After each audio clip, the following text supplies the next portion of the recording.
Well, guys, welcome back to Kossi's Arsenal podcast on this beautiful Wednesday.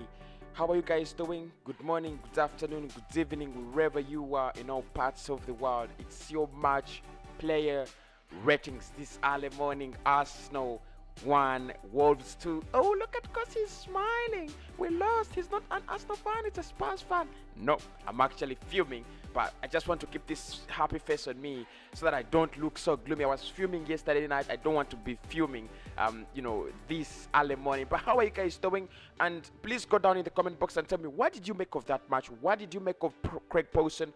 What did you make of VAR? What did you make of that shit performance from VAR and the referee? And what's your general impression on match officiation this season? I've seen these things happen to clubs, to Southampton, to Arsenal, to Liverpool. They've been happening. Referees screwing up games, VAR spoiling games. It happened to us eventually this season, and I was just fuming. So I'm going to be going through the player ratings, but before I do that, let's just go through some of your comments. In the last video, Mugume Bennett told me, Kossi, I told you VAR has never favored Arsenal. To Mikel Arteta has damage on his understanding since Corona affected him. Why, after losing a defender again, you take off a dangerous striker? What do you expect from your hard opponent? Sebastian, of course, on the referee says referee Mike Dean is the worst referee when playing with Arsenal. Just check out his events with Arsenal since Arsene Wenger's reign. Then Bernard also said, I think Craig Pawson and Mike Dean are brothers, and they have much hatred for Arsenal. Damilalo says, I'm proud of the boys if they can play like that, like hungry lions, with 2 men down. I see no real contact for David Louis to be sent off. At worst, that was a yellow card. And Raphael says, man, that referee should be punished for his mistake. So those are some of the comments from the match reaction. And of course, if you do want to get a shout out, please do comment and smash a like on the video. As simple as that, and you'll be getting a like on the video. I'm going to be going down into the player ratings. Why not? We are dealing with another new day. It's another new vibe.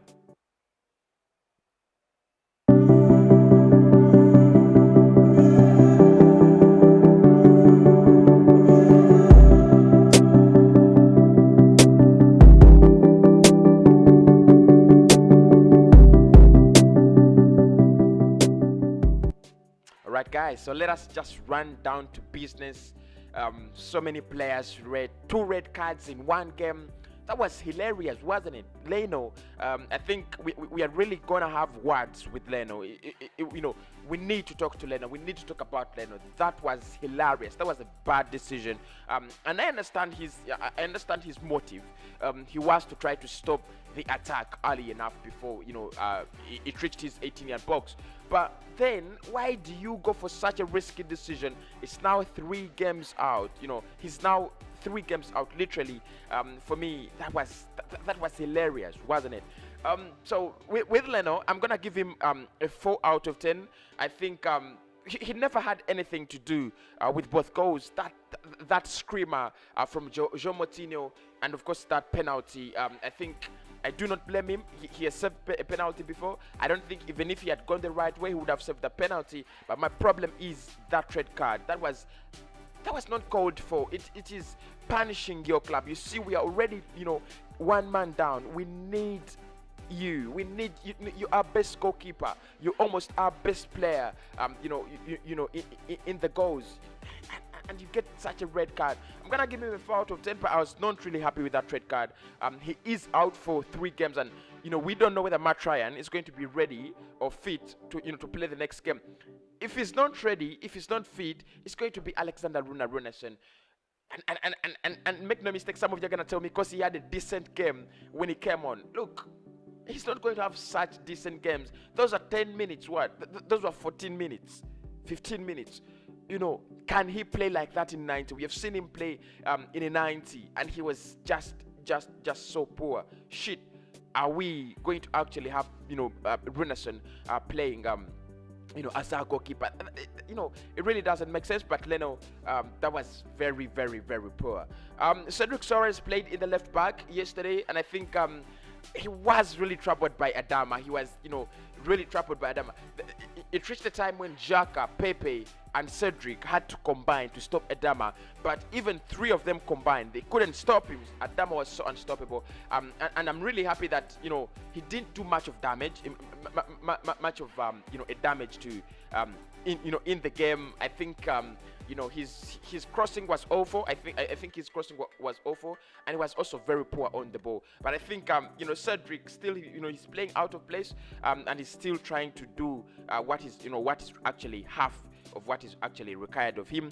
I'll give him a 6 out of 10. Gabriel Magalhaes came on for David Louis in the second half, and I think he did brilliantly well. We were a man down, and Wolves actually changed the game. They dominated the entire second half. Gabriel Magalhaes made some very important tackles in there. It should have been 3-1 in 50 minutes, but I think Gabriel stood firm, and he needs to get his form back. He needs to get his firm legs back, because now he is the defender we are looking at. He is the defender that Arsenal is looking at, and David Louis is out, Pablo Mari is out. You're the man. You're the man. You're back. It's your defense. You've got to do it, and he did it very well yesterday.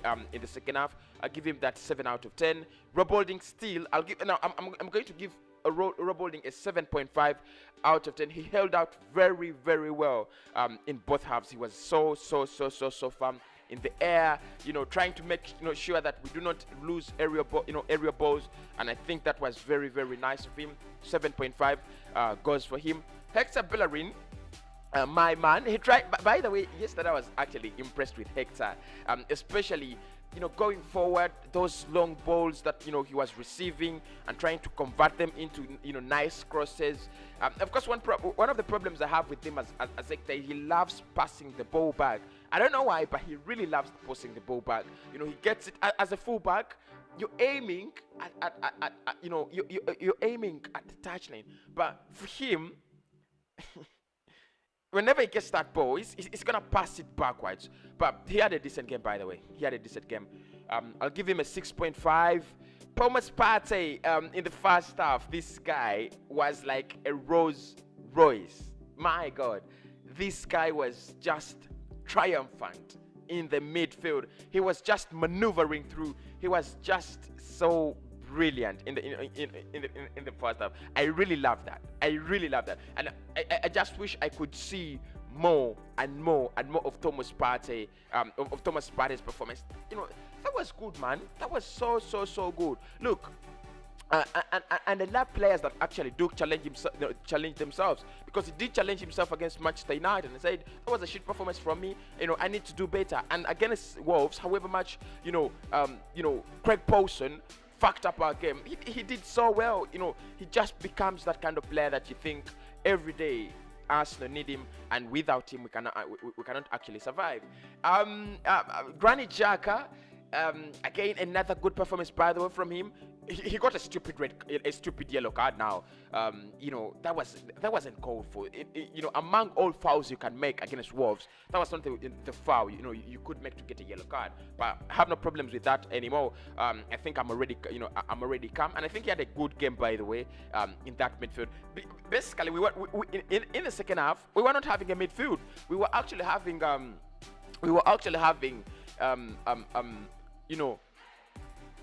backline of 7-8 players, trying, always on the back foot. And I think, he did very well in covering for Cedric, because look, Cedric is playing out of position, and this is serious. If Mikel Arteta and the management do not understand how serious this is, they should watch these clips. Yeah, Xhaka is literally playing that left back with Cedric, and did so well. I'll give him that 7 out of 10. I didn't rate Thomas Partey. I'll give him a 7.5 out of 10. Emile Smith-Rowe, my man.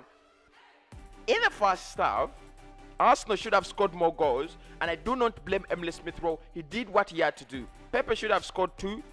Bukayo Saka should have scored 1.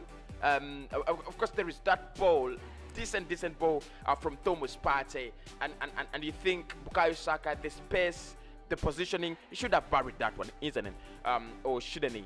He should have buried it, but bygones are bygones. And I think Emily Smith had a very, very, very good game in the first half. In the second half, I thought he was, he should have been one of those players that could, that could actually come off. And we should have introduced a player like Martin Odegaard instead of him. He's tired. He's played so many games and he's playing 90. But I think he had a decent game. I also give him a 7 out of 10. However much we lost. Nicola Pepe, what a goal! Oh my God, what a goal, Nicola Pepe! What a goal! That was brilliant. A solo effort. Now look, when we were on the move and we gave it to Pepe and he slowed down a bit, I cursed him. I was like, what are you doing? You're slowing us. But he takes off the first player very calmly, takes off the second player in the box very calmly, and takes the shot, and the goalkeeper absolutely has no chance. And that is where we had to capitalize. That is where the game, that's how we had to win the game. We had to start from there, because that goal actually killed off Wolves. But I don't understand when we score the first goal, the pressure is off. We put the pressure out of the game, and Mikel Arteta needs to answer this. To the players, he needs to tell them, when you score the first goal. Look at United yesterday; they scored fucking 9 goals, and the reason is, when they score the first goal, they think about how to score the second. When Arsenal score the first goal, we're actually thinking of the next game. Are we thinking of the title? I don't know, man. I don't know. But that was a very good solo effort from Pepe. And altogether, I think before Craig Bolson fucks that game, I think he has a very good game. He has a very good game. If we had stayed 11 men on the pitch, maybe I thought he would have a brace. He would have had a brace. And I think I'll give him that 7 out of 10 for that performance yesterday. Alexander Lacazette, for me, one of those best players yesterday. Actually, the way he was troubling that Wolves defense. Of course, he comes off at halftime. To accommodate Gabriel Magalhaes, because we had a defender who was on a red card. A decision again I did not agree with so much. I think Pepe should have come off, not because he was playing poorly, by the way, get me right, but I think Pepe should have come on so that we stay with the striker. But what he does is he puts off a striker, and now he invites all the Wolves backline to press against us. That was wrong. And after, when he brings in Pierre-Emerick Aubameyang does not actually offer what Lacazette offers. I think Aubameyang is this kind of more clinical striker. Give him 2 chances, he's gonna score 1, or give him 3 chances and he's gonna score 2. That is Aubameyang. That's Pierre-Emerick Aubameyang. Lacazette, what Lacazette gives you in such a game, he gives you that kind of hold-up play that you're going to be playing on the break, right? So you're gonna have to put that ball forward, give it to Lacazette, let him retain it as numbers come forward, and that was by default our strategy after getting that red card. But Mikel Arteta, I was not really happy. I wasn't really happy with that, Mikel. I wasn't really happy, but I think it was a game that was not his own making. I think Alexander Lacazette for me gets that 6.5 out of 10. And Bukayo Saka finally gets the